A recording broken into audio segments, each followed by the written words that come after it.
Hey, hi, my name is Mina. I want to tell you a story about my prom. Let me just add that I want this story to motivate you a little, give you confidence, and serve as a reminder that you should never doubt yourself. So, a little over a year ago, my parents and I had to move to a different town. It's just how things ended up working out. And with that, of course, I had to change high schools. The principal did not really want to take me because she didn't know anything about me or my family. So my parents ended up gifting her an expensive present to make it clear that we were not poor. After this, of course, she stopped refusing. On my first day at the new school, I met a couple of girls. We quickly found common ground. I, of course, was different from them. I was born and raised in a wealthy family, had expensive clothing, makeup, bags, but this didn't matter because all I really wanted was for my senior year to be remembered for the good events and occasions. So I found a few girls on the first day and gradually made friends with everyone else in the class, all except one. Her name is Sarah. When I came into the classroom, she met me with a cold, judging eye. I immediately recognized that she was something of a local celebrity. It was apparent that this girl wasn't from an ordinary family. She surrounded herself with 3 other girls who huddled around her like a flock of birds. Sarah the jerk didn't even say hi back to me, so there was no question of a friendship after this. To be honest, I was only happy about it, because I could never be friends with someone like her. At my previous school, all the girls and guys were annoying, privileged brats, so I knew how to be around those kinds of kids, and in fact, I was one of them. Our class was made up of mostly middle-class students since the new town itself was very much middle-class. Gradually, I made friends with my classmates, invited them over for parties, and sometimes invited the girls only for small get-togethers to chat heart to heart. These kinds of occasions really do bring people closer together.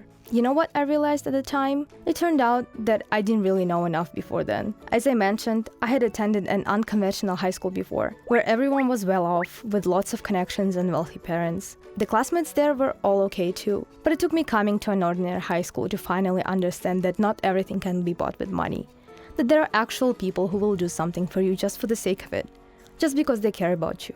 And that was just great. Every time when the girls would come to my house, they would bring my favorite pastries with them. I knew perfectly well that those were not cheap, but I loved them, and the girls wanted to do something nice for me, so they would pool their money and buy me those amazing pastries. It felt like in those moments I saw life from a different angle. "So I see that you have friends now. They seem to be sincere with you," my mom said. Even she noticed it.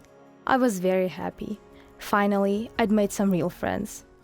Everything went perfect, only that Sarah liked to remind herself oftentimes. She would pass by and accidentally push me or wave her hair right in front of my face. She's angry with me for that one time when she came up to me and invited me over to her place. I told her I would only come with my friends, but she just replied that they all sucked.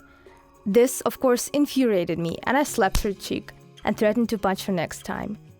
Hysterical, Sarah ran to the principal's office. Thankfully, she told us to figure this situation on our own, because both our families sponsored the school. Since that incident, Sarah hates me. The Cold War between us lasted for the whole entire year. She constantly plotted intrigues and sabotaged me. She couldn't forget that slap in the face. Oh God, what only did she not do that year? She egged my car, pushed me in the shower so that I, butt naked, would slam on the floors.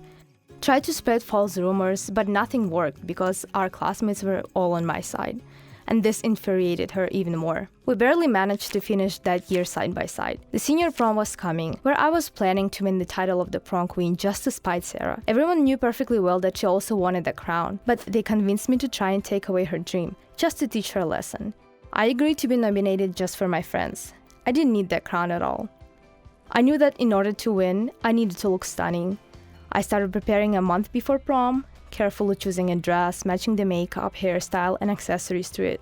The girls actively helped me during all this. They dreamed for me to win and rubbed that win into Sarah's face. When I heard why they didn't like her so much, I very much wanted that crown myself. One of my classmates told me that Sarah bullied her for her weight. She was a tiny bit on the chubbier side, but Sarah called her fat publicly, while also filming it and putting it online. Another girl said that after her mom married a younger man and he came to high school for a parents' evening, Sarah noticed him. To put it shortly, he fell for her looks and cheated on the girl's mother. Ever since then, the girl wanted to destroy Sarah. There were a lot of stories besides these two, and they all had one thing in common. Sarah almost seemed to be probing the ground, looking for flaws to attack, and that way asserting herself. It was obviously so wrong. I felt that I was able to resist her, so a checkmate became my goal.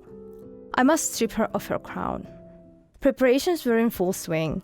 When the prom day finally arrived, the girls and I were on full alert. I spent all day running around from one salon to another, getting my makeup, hair, and nails done. Towards the evening, all I had to do was to wear the perfect dress and go out into the battlefield. Suddenly Hazel, a friend of Sarah's, called me. This seemed suspicious.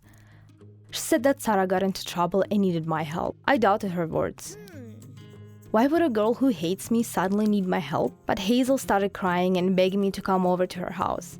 I felt a bit anxious, but still took my car keys and drove there. When I was pulling up, Hazel, in tears and shaking, ran into the streets screaming, "Faster, faster!" I got scared and ran after her as fast as I could. Hazel was screaming that Sarah felt bad, that she was trying to kill herself. I screamed to call 911 and threw my phone into her arms. When I entered the house, I saw Sarah in the middle of the room, holding a rope and hysterically crying. She was screaming that since I transferred into their class, everything had been going wrong. That I took her popularity, that I'm prettier or stronger than her, and that this was all unfair. I slowly approached her and I was trying to convince her to get off the chair and give me her hand. But with every step of mine, she got even more nervous and hysterical. I was shocked. Suddenly, I felt so bad for her. I couldn't believe that this girl could so easily take her own life because of some high school popularity. But all she kept saying was that I didn't understand her. "This is all I have," she said. Finally, I reached the chair, took her hand and lowered her to the ground, hugged her, all while my heart was ready to jump out from all the anxiety. Suddenly, Hazel ran up from behind and I felt a blow on my head and then passed out. When I opened my eyes, I didn't realize what time it was, where I was, or what was even going on. Only after a while, I finally remembered Sarah. "What a jerk," I said loudly, and then looked around and realized that I was in a weird space. It looked like an abandoned garage.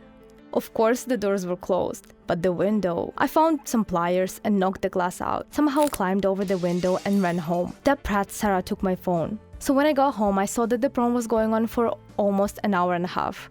I ran up to my room and screamed. Sarah crossed the line.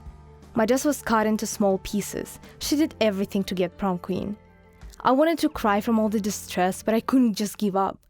For the girls and for myself, I had to continue. Only the top and the cut-up bottom were left of the dress. So I put on what I had, added some accessories, and it turned out not too bad.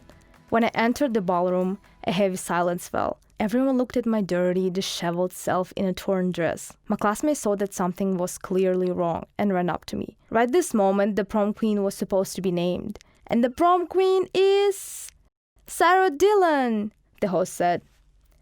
She got onto the stage, grinning from ear to ear, but everyone else in the room was silent.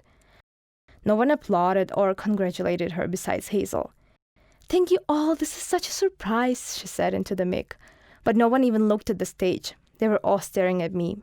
Suddenly, my classmates ran onto the stage, grabbed the mic from Sarah's hands, and declared that it doesn't matter who the prom queen is, because the best one is the one who has good intentions. "You did so much for us this year, Mina. When Sarah called me fat, you were the one who supported me and encouraged me to lose 20 kilograms. Nina got rid of the asshole stepfather and her mom met a great new guy. Nellie did therapy with a therapist that she recommended and got rid of all her insecurities. Now she can put up a fight with only a few words and her confidence. So really, you won. We all won," she said proudly. The room broke into applause and it was all for me. It was the best moment of my life. Sarah freaked out and started threatening the girls. They took off her crown and broke it in half. I was happier than ever. A year passed since then. We all scattered around the country for universities, but we still talk regularly. And for Sarah, I don't really know. No one even speaks to her.